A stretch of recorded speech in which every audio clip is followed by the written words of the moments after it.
Artinya Apalagi ya. apa mungkin kenapa masyarakat harus memilih Ganjar dan Mahfud? Mungkin apa alasannya buat masyarakat nih? Buat masyarakat. Iya, kenapa Iya. harus memilih Ganjar dan Mahfud? Tentunya saya berkepentingan ya, secara moral maupun secara pemahaman yang lebih jauh gitu ya, terhadap kepentingan negara kita ke depan. Gitu.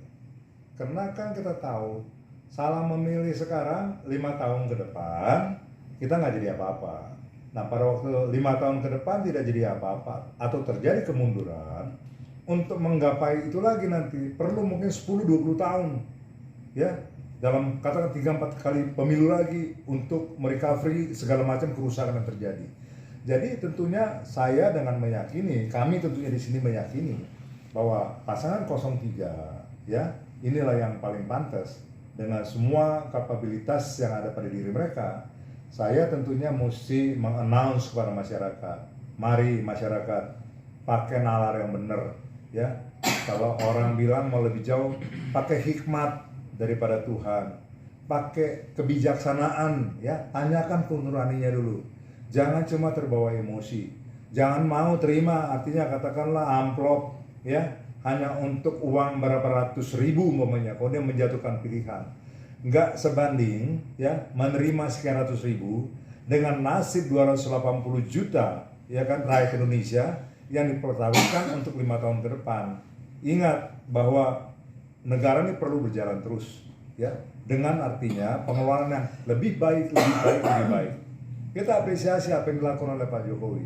9 tahun kita respect kepada dia. Saya dukung habis-habisan juga. Gitu.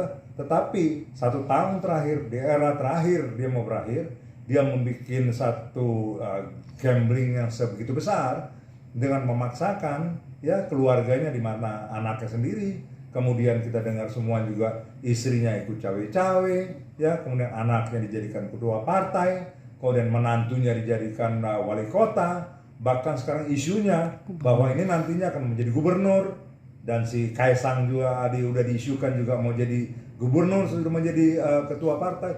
Ini mau jadi apa? Ini kita negara adalah negara demokratis, ya toh? Kita ini bukan negara monarki, ya kan? Yang bisa diturunkan, walaupun memang tidak melalui pemilihan satu estafet diberikan, oh nih bapaknya dulu raja, anaknya raja, enggak. Tetapi kan pada waktu diusulkan, tentu yang diusulkan ini kan harus memenuhi kriteria yang ditentukan. Nah sekarang kriteria yang ditentukan untuk mencalonkan diri sebagai cawapres dipenuhi kan oleh Gibran? Jawabannya tidak. Buktinya dia maju karena menabrak hal-hal yang sudah diatur dalam konstitusi kita, ya kan? Sehingga diadilirlah si pamannya, dan pamannya dinyatakan melanggar kode etik berat. Itu aja udah patokan. Jadi jangan kita melebar kemana-mana gitu. Kalau kita bilang oh itu begini, tapi itu kan putusan ya sudah diucapkan, berarti itu sah berlaku. Bagaimana suatu produk yang dihasilkan melalui suatu pertimbangan keputusan yang salah, kemudian kita rakyat, kita masyarakat disuruh manggut gitu. Oh ya udah nggak apa-apa segala macam. Nggak bisa dong. Kita punya nurani sendiri, kita punya pemahaman sendiri menilai secara hukum. Nah untuk itu maka saya bilang kami nggak mau degradasi oleh putusan itu terhadap kemampuan kami menilai mana yang pantas dan mana yang tidak. Untuk itu masyarakat, pakailah nurani kalian secara benar, ya kan? Negara ini harus lebih baik lagi, dan negara ini bisa baik kalau menurut kami di sini, kalau dia dipimpin orang-orang yang punya integritas yang jelas. Dan integritas, kapasitas yang jelas itu ada di Ganjar dan Mahfud. Ganjar, menang.